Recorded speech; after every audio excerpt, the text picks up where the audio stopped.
Escape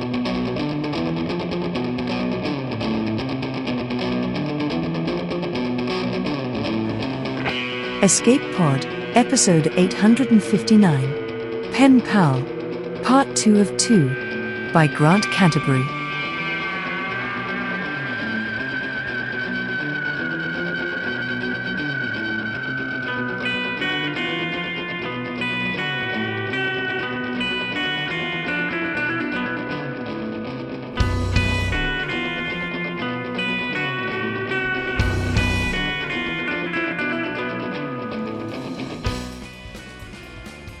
Hello, and welcome to Escape Pod, your weekly science fiction podcast. I'm your host this week, Tina Connolly, and I am here to bring you Part 2 of Pen Pal by Grant Canterbury. This story first appeared in the science fiction anthology Vintage Worlds. Now, we are bringing this story to you in 2 parts, so if this is the first you've heard about this, stop this recording and go listen to last week's episode first. I promise it will make a lot more sense that way.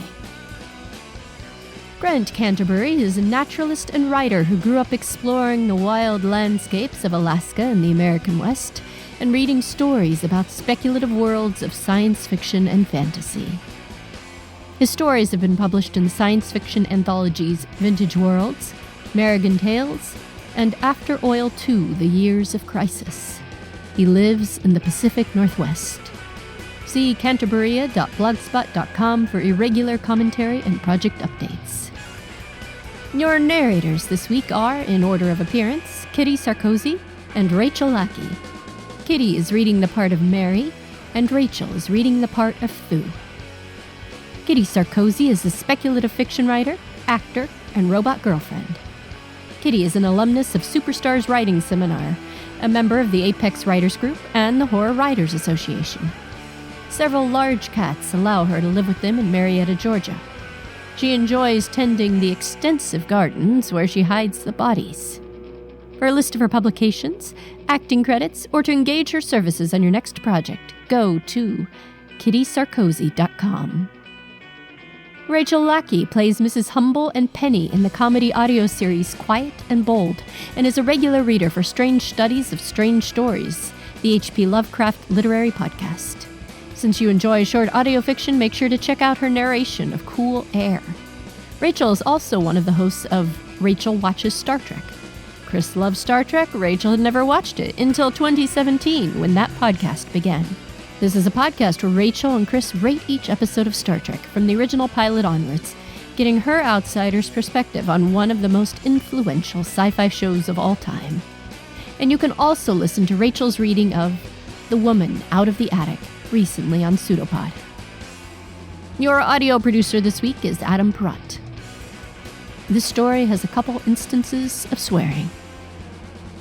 So get ready to wait 2 years for your Mars letter to be answered, because it's story time. August 8, 2005. Malari Thalusa, General Delivery, Tharsis Station. Dear Thu, well, I officially graduated from high school, and I've been itching to get out into the world for a long time, but right now, honestly, I'm not liking the look of it. We had been planning to go to Disney World after graduation, but we did Disneyland again instead. That was fine, actually. Mom and Dad decided that Florida was not such a great idea because of Golgotha, and I had to agree with them. It's gotten really bad. They have chameleon skin and they hide in shallow water, which is everywhere down there. And they are basically eating up all the wildlife in the Everglades.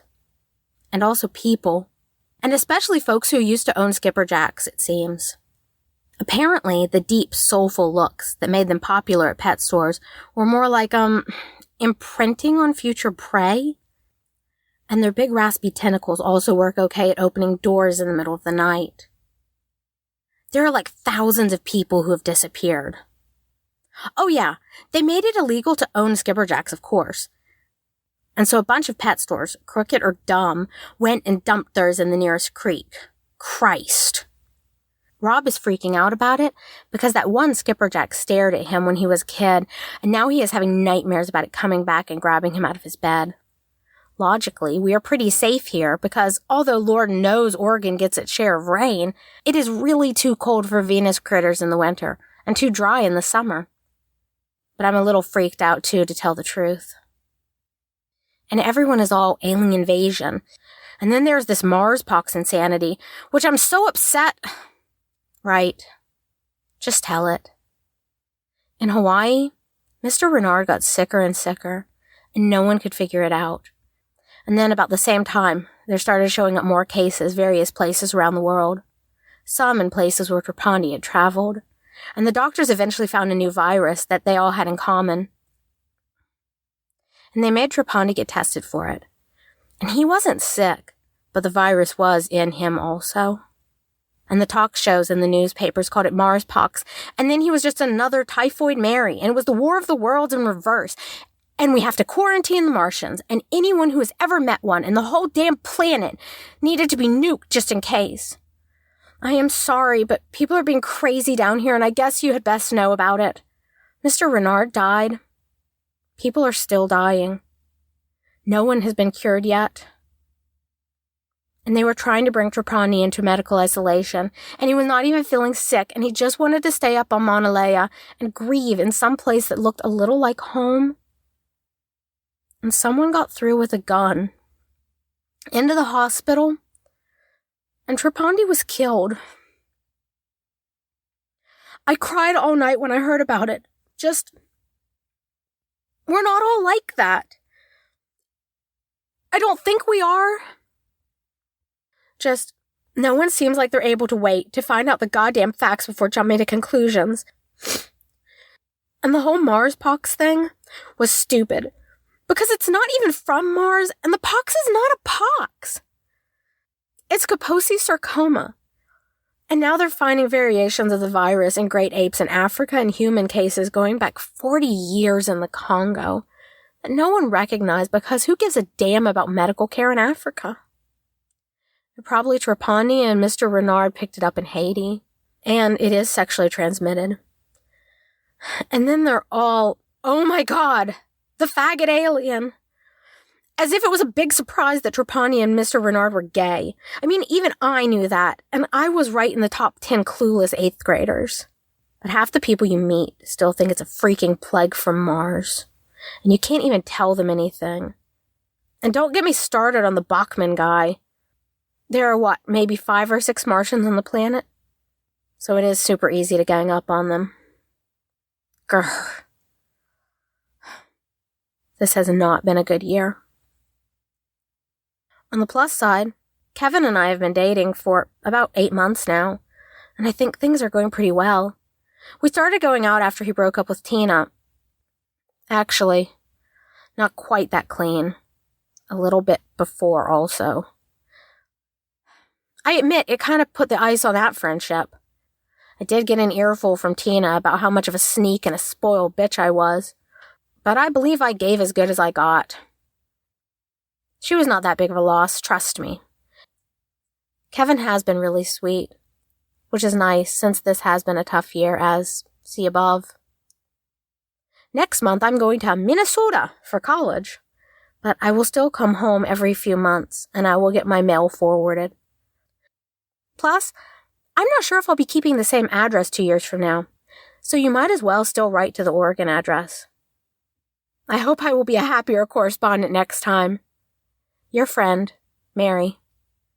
Mary Havens, 13356 Paradise Alley Road, Silverton, Oregon. Dear Mary, I hear of your troubles with sorrow. I have also noted some unease amongst the Earthmen at the America station here, and your letter aids me to comprehend this and to guard. Those who have lived long among us on Mars have begun to learn our ways, but there are also some who act under fear. As for Venus, I consider it a very undesirable world, and I regret that its creatures are causing you difficulty.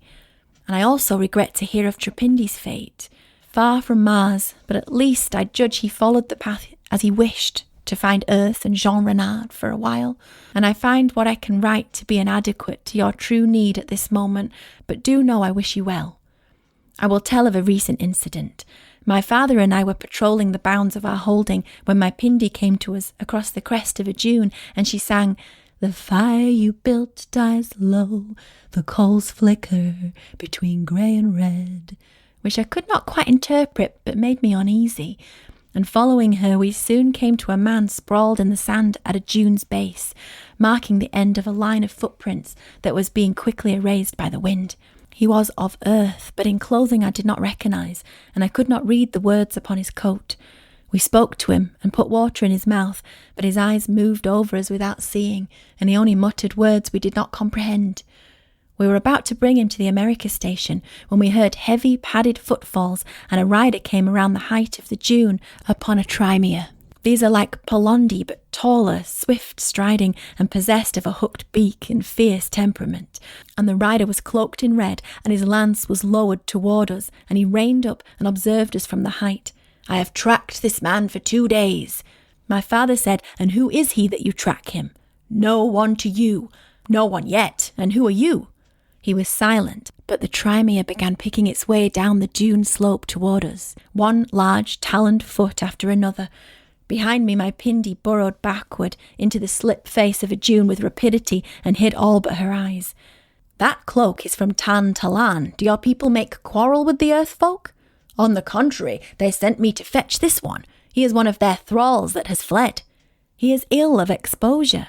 "I am paid the same whether I bring him alive or dead." "No, this is a matter to be adjudicated, not settled in the dunes. In consideration of the burden upon you, I hold detail of the events that followed in discretion." Later, my father was much annoyed at the damage to his leathers, which he cares for greatly. The man regained consciousness, and though he was lucid, he did not have much Martian or English, but he gave his name as Sergei Pavlovich.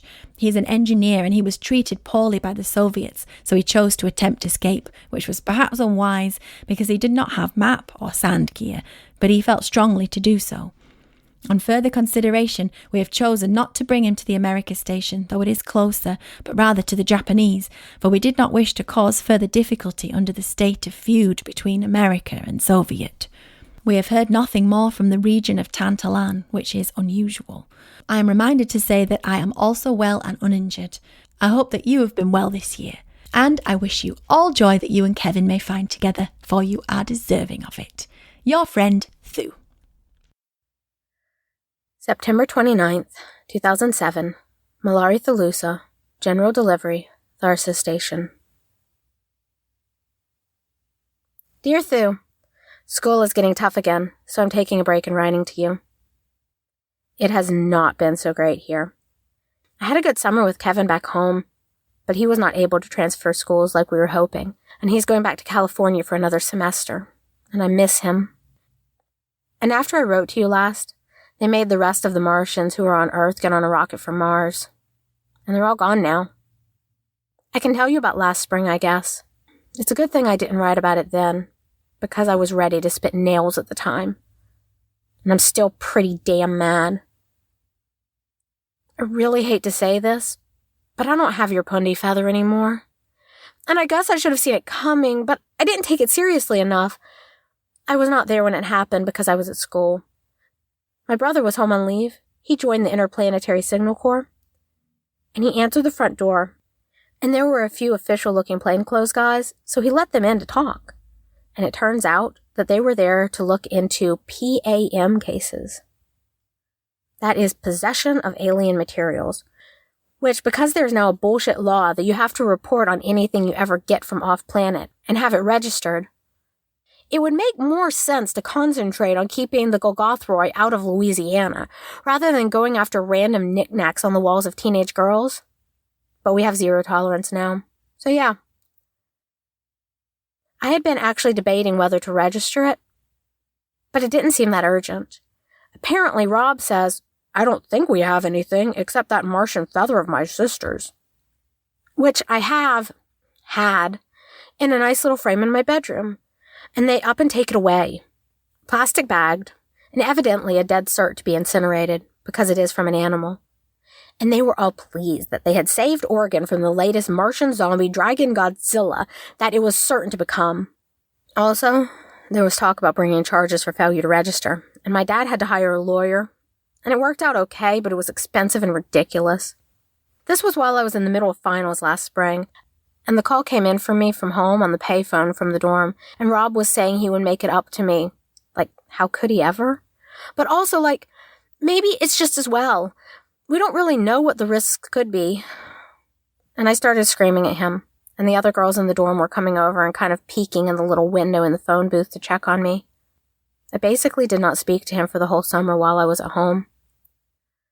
I still do have your letters and your picture, because they were here with me in Minnesota, but you bet I have them hidden safe now. By the way, if anyone else is reading my mail before it gets to Thu, let me just say, fuck off and die. Hopefully you'll still be able to write to me, since I guess they are irradiating the interplanetary mail now, but who knows? And why they showed up at the front door like that in the first place? I saw Tina Wesley over the summer, and she said she was so sorry. But I remember her being sympathetic to Lisa Takahara, just that way about the ink spill in her bag in 7th grade, and I saw that incident myself. I know how she operates, and I am sure that she made the call to report me because she is still jealous of me and Kevin. And she knew all about the Pundy feather.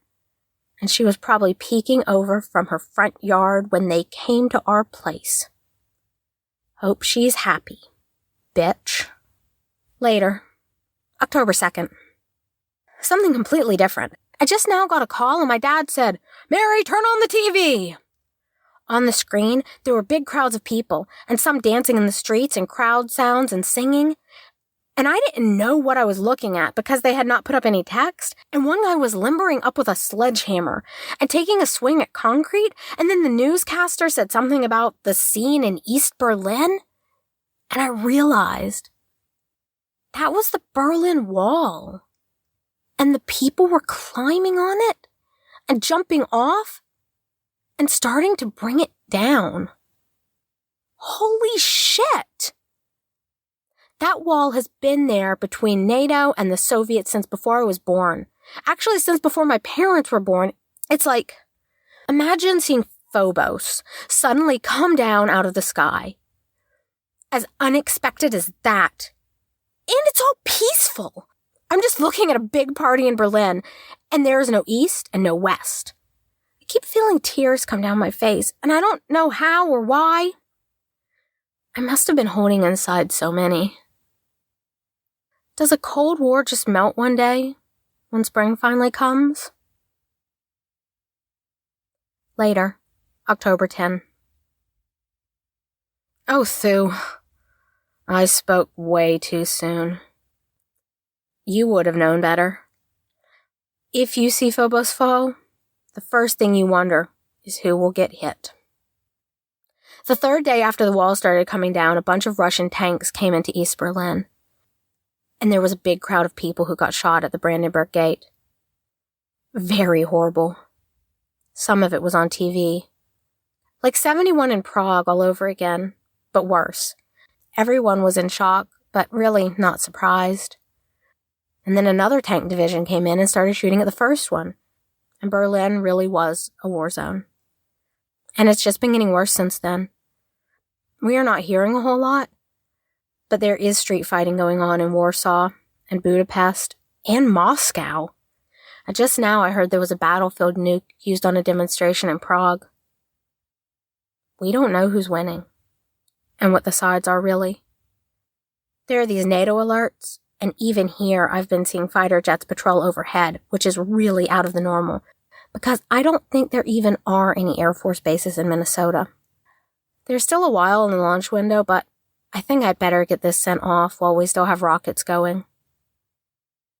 Things seem very unstable. Everyone is on edge. And I'm not sure if I'm still going to be able to send this letter if I wait. I love you. Your friend Mary. Transmission 3 December 2007, 1342 GMT. Transmittal encryption. Signal Officer Robert Havens, Bozeman, Montana. Receiver decryption. Captain Carlos Jimenez, Tharsis Station, Mars. Please deliver following message from Mary Havens to Meliara Thulicia near Tharlis Station. Stop. News of entire Baikonur rocket fleet boosting for Mars. Stop. Loaded Politburo KGB and nuclear missiles. Stop. Please tell Thulicia and family keep clear of Tharsis Station. Stop. Fear attack danger. Stop. You also if you can stop. End message. November 6th, 2009. United Nations Martian Authority, Phobos.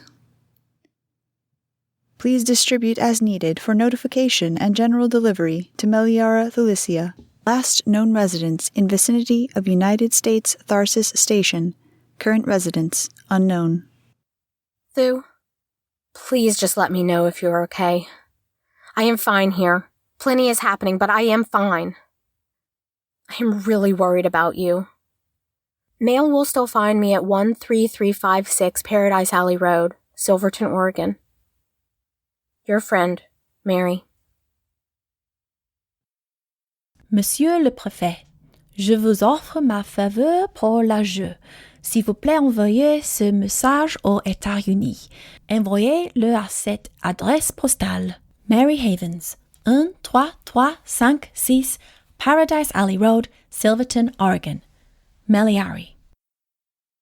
Dear Mary, I am well. I apologize that I have not written for some time, for it has been a season of strange flux. Also, I wonder at how many languages Earth must possess, for the nearest station to me is now Base Charles de Gaulle, and I must learn French as well. Captain Jimenez provided me your radiogram message sometime before your earlier letter reached me. He spoke with us about this danger and said he had also felt this concern. He himself was giving orders to disperse the majority of his people to remote field camps, leaving in rotation only a skeleton crew at Tharsis Station. I am aware that Earth stations on Mars and Venus have functioned under Treaty of Zurich, which limits weapons to those of personal defence. Thus, it has been difficult for us to assess by experience the implications of the greater magnitudes, although we are aware they exist. Nonetheless, it is certain they alter the game. For this reason, and another, my mother Meliari Nemether asked me to travel with her to Lineage Moot. We spoke of what might be needed as we moved by caravan, then by canal boat, then by river barge in the canyon of Kasey, moving at last to the Board Pavilion in the heart of Tripsicari, that is Chrysi Planitia of the 23 major lineages. Meliari is one. The others arrived by foot upon the backs of Palondi, by ornithopter perched between the long wings of cloud riders, or emerging by secret doors from the darkness of the great labyrinth.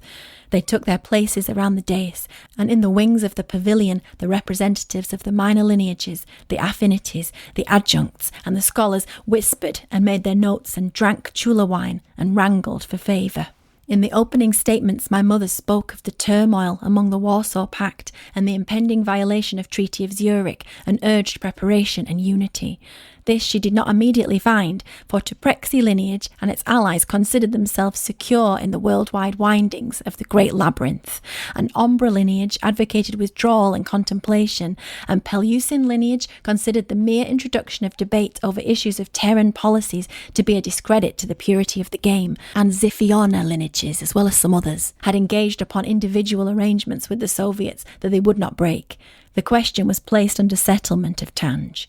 The game shuttled among the 5th, 6th and 7th modes of Tanj, and as play proceeded around the circle, I watched the shifts of alliance, the interplay of signs, the placement of concealed markers to signal prepared counterattack or bluff, and Meliari maintained a supple strength of position, but for round after round was unable to come to decisive control. However, I knew my mother was resolved upon a bold play. She had that look I recognised from our Tanj games upon storm nights in our holding, as well as other games you will know better. Once I watched her spend all and mortgage every other property to gain her hotels on Park Place and Boardwalk, and then that night with the chaos of the dice, she crushed us all one by one. So now upon her turn she called for the game to be raised to the perilous 9th mode of Tanj. And then the double strategy of her play became apparent. For over the past rounds she had quietly assembled a constellation of signs that functioned competently in the 7th mode, but in the 9th mode moved like the blades of a Sethran master. Thus came the time for the testing of the elevated mode. One by one in turn, each lineage examined the danger and chose to turn up the yellow tile that signals concession of advantage. Watching, I began to smile, and then lastly, Xiphiona stood, observed my mother with narrowed eyes, and revealed the sign of the great stone. And Meliari's shining attack was halted momentarily but completely. Pleased, Xiphiona said, "I call to return to mode 6. I am certain that I made the false step of gasping aloud when my mother said, "No, I will pay the forfeit." But among the many others, I do not think I was heard. As the 9th mode is the squaring of the 3rd, so the forfeit is again a needle. But it is dipped 7 times in the distilled venom of the coiling Paxinti of the Black Sands. It gives a quick death, but not one free from pain. My mother looked back at me, deliberately turned over a last tile, and walked to the centre of the dais where the Paxinti needle rested among the other lesser tools of forfeit. Holding her gaze upon Xiphiona, she poised the needle and plunged it deep into the flesh of her own forearm. In a few moments, she fell. Then, stammering in the silence, the judge said, "Play passes to Tuprexi." But looking down, I saw the last tile she had turned, and I said, "Meliari has not completed play." Face up upon the table was the sign of the heir. I continue as uninterrupted lead for Meliari. You may infer that I also play for blood. The judge consented, and with my final play I cast upon Xiphiona the sign of the sandstorm, not a pointed attack, but one that hobbled her defences from all quarters. As the other lineages took their turn, many then seized upon the vulnerability of Xiphiona, and, looking at me, none dared to offer her shelter. By the time play returned to me, her assets had been largely stripped. She bowed her head and turned the yellow tile to me like the rest. And so I returned the game to the 5th mode before we closed, and I carried my mother to an honourable place of rest, and then I set about to spend the harvest of our painful victory. Therefore, as winds rose at the turn of the season, Patieri lineage was tasked to ignite the fragile dry grass upon the dunes of Acidiala and Vastitas Borealis, which exist in precarious balance. The wind drove the fire hot before it and tore the dunes open to the sky, and the buried mountain of dust and sand rose up in vast clouds with the smoke. The storm moved and spread to cover the northern hemisphere entirely, and then the southern. I'm told it was the greatest in any memory or written account. When the Soviet rockets arrived, they found Mars hidden under a deep veil of dust. Therefore, 1/5 of the secret entrances of the Great Labyrinth were made known by the Tuprexi and Zavil lineages. Word was spread to all lineages that shelter might be taken in the caverns, with all feud held in abeyance. Therefore, at the boiling front of the advancing storm, cloud riders of Zentiriel dropped in behind the fences at the Soviet depot at Elysium, while squadrons of the Filisteta came burrowing under sand and undermined the gates, riding in shelter beneath the transparent dorsal elytra of their chitinous mounts. Pillars of fire went up among the stockpiles of food and vehicles and gasoline. The ships waited in orbit, sending down their demands by radio to those that were able to receive, and when they were not met, then indeed several nuclear weapons were dropped to detonate upon the surface of Mars. It is nearly as bad as an asteroid fall, and also there is hazard of radiation, although fortunately we are somewhat accustomed to REM here. In the storm they were not targeted acutely, but even so they did greatly devastate many spires and dwellings and fields, and many of those who had not sheltered were killed or gravely burned. But the ships had come heavily laden with many people and little margin of safety in oxygen and water, and they were soon compelled to descend to the remaining bases to resupply. During their descent, we activated several false radio beacons that had been fabricated with the aid of Sergei Pavlovich Tupolev, and 2 ships were diverted to collide with precipices, and as the rest were about to emerge from the ships that had landed, those waiting to greet them, who had remained loyal, found their allies upon Xiphiona lineage suddenly turning upon them, or as you would say, go directly to jail. If these actions had not seen success, I would have certainly have lost position. However, the outcomes proved fortunate, though not without dire loss, and since that time I estimate Meliari has kept sufficient favour to hold advantage with 16 to 21 of the other major lineages. Thus our position is favourable for the next moot. One of the nuclear detonations destroyed much of Tharsis Station, so that it has now been abandoned and great damage came to our holding there. Fortunately, few were in residence and it is being repaired. When I visited, I found many chula vines burnt, but I was happy to see my Pindi emerge from her burrow and greet me with a song of welcome and reproach. For now I have removed to a different seat of Meliari at Certis Major. I've brought my Pindi with me. Because I now hold lead position for our lineage in Tanj, I do not much use the name Felicia anymore outside of my family, only Meliari. But between you and I, our friendship is personal, and I ask that you still consider me your friend, Thu. December 28, 2011. Malari Thalusa. Mason Malari. Terre du Sableret. CO. Poste. Martin. Base Charles de Gaulle. Dear Thu, I was so happy to hear from you. Dad says I told you that girl would land on her feet like a cat. Actually, he never did. He was just as worried as I was. But anyway, we are glad you are fine. More than fine, right? You are basically Princess of Mars. So 3 cheers for you from Oregon. Here's a picture of me and Kevin, all dressed up at our wedding last summer.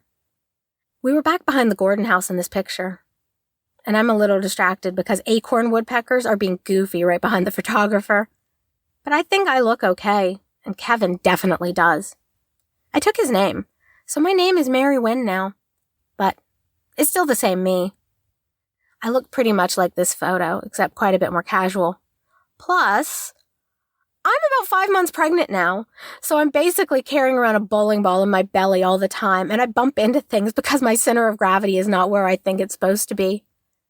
Last time I went to the doctor, I was told it was a girl. I'm thinking of calling her Nemetha, and I hope you think that's okay. We are living in Sisters, out near Bend, which is not terribly far away from my parents' place in Silverton, but across the mountains and much colder and drier, with cinder cones and massive black basalt cliffs from old lava flows. There are forests here too, but they're all ponderosa pine. On a warm day, the bark smells like sweet butterscotch in the sun. I'm working for the Forest Service right now. We'll see how things go after the baby comes. Honestly, I'm scared about that, but I guess other people raise children more or less successfully, so courage, right? I used to dream about going to Mars to see you, but I'm feeling more and more planted here on Earth. I love this place, but it's good to know Mars exists and that you're there. When you look out at the sand dunes and canals, please do a little bit for me. My brother was back with us for Christmas, and I still feel guilty that he got busted out of the Signal Corps for sending an unauthorized personal message, because I was the one who made him do it. And I'm not sorry I did, but I am sorry he had to pay the price. Right now, he's living down in California around San Jose, and he's pretty excited about working with a bunch of folks who are building their own microcomputers that people can have in their own houses. I call him Mr. Transistor, and he gives me this pitying look because transistors are apparently hopelessly old school now. He is writing operating systems for the computers or something like that, and apparently people are buying them, so I guess he's doing all right now. Also, I should let you know something sad. North Star died last year. Basically just old age. I'd not written him much lately, but we liked to see each other when I came home. I think he had a pretty good life. He was a good friend and I'll miss him. Ara Canosa. Things are settling down a little in the wider world. Not that I'm in any danger of mistaking it for utopia, but kind of a new normal. And I think it's all for the best that the Soviets are out.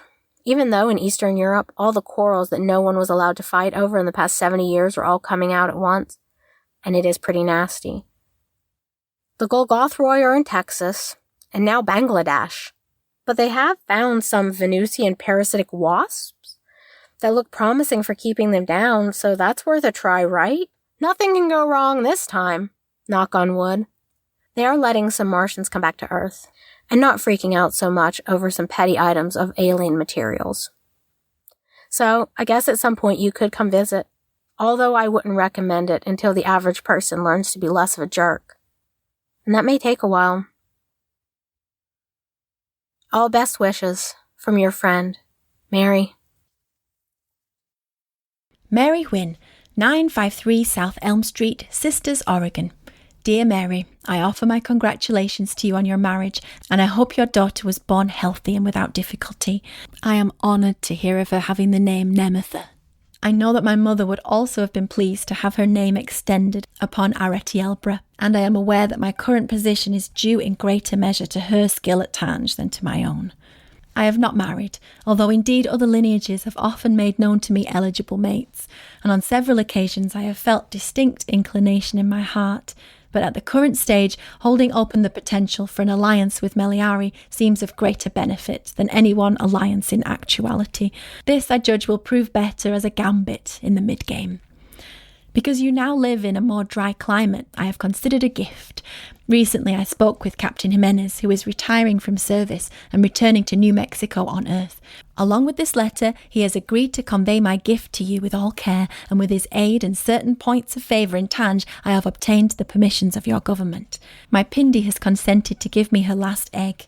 Captain Jimenez will describe to you the necessary care in full.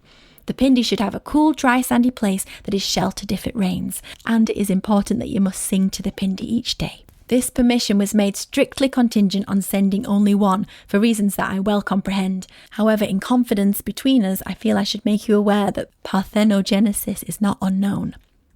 Last evening, I went out alone to a gravel wash that is not distant, and I spent some hours gathering dry branches for fuel, with the peeping cries of Pittori echoing from the hills all around as dusk fell. In time, Phobos passed overhead, and I kindled flame, and I let the pile blaze up in memory of North Star. Your friend, Thu.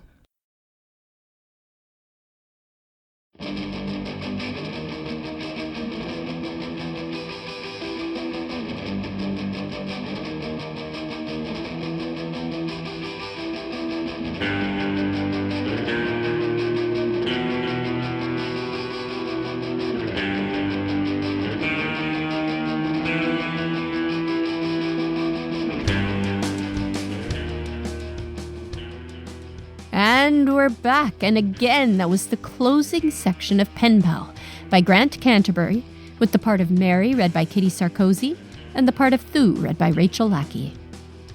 In Grant's closing thoughts to us, he mentioned that, in writing this story, I became very fond of Mary Havens and Meliari Felicia.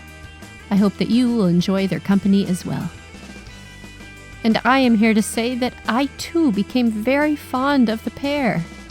I found myself getting rather teary-eyed at the end of their story. You know, sometimes when you're writing, you might think a story arc might need to end on some grand act of heroism to be compelling. Perhaps the death of a main character? A profound change? But this story arc ends on an exchange of small motions of kindness between the pair. An egg sent. The death of a beloved horse observed. I liked Grant's thoughts from last week in which he said he wanted to write about some of the ordinary people who are affected by great events, while not necessarily huge participants in it. Although Thu certainly does become more important in her world's politics as she gets older. Because another thing I think made the story so compelling is that these characters were still caught up in the sweep of the world's history. Grant used the alternate history here to great effect. You can see where their world has avoided some of our world's tragedies, but then they also created some of their own. I was affected by the late-breaking realization that of course the Berlin Wall had not fallen yet in this world, and sorry that the homophobia and xenophobia seemed to still follow Trapindi around. I believe that the anthology the story came out in, Vintage Worlds, was published in 2018. And yet, the events surrounding the plague from Mars had numerous echoes with our current pandemic. Anyway, a focus on two individual characters we could care about, and a backdrop that manages to get a broader sweep of history across to us, that reflects new ways of seeing our own world. I enjoyed this novelette very much, and I am glad we could bring it to you. Escape Pod is a production of Escape Artists Inc. and is brought to you with a Creative Commons Attribution, Non-Commercial, No Derivatives license. Don't change it, don't sell it. Please go forth and share it. How do you share it, you ask? Well, in addition to your social media of choice, there's so many, consider rating and or reviewing us on podcast listening sites such as Apple or Google. More reviews makes for more discoverability, makes for more Escape Pod for you. Escape Pod relies on the generous donations of listeners exactly like you, and remember that our Patreon subscribers have access to exclusive merchandise and you can be automatically added to our Discord, where you can chat with other fans as well as our staff members. In fact, you could chat about this exact story.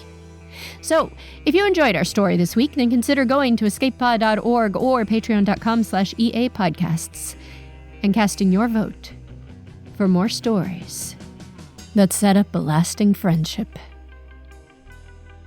Our opening and closing music is by Daikaiju at daikaiju.org, and our closing quotation this week is from Jo Walton in her double alternate history, My Real Children, who said, "Anyone you know might become famous, or not. You don't know which ones will make a difference, or if any of them will. You might become famous yourself. You might change the world." Thanks for listening, and have fun.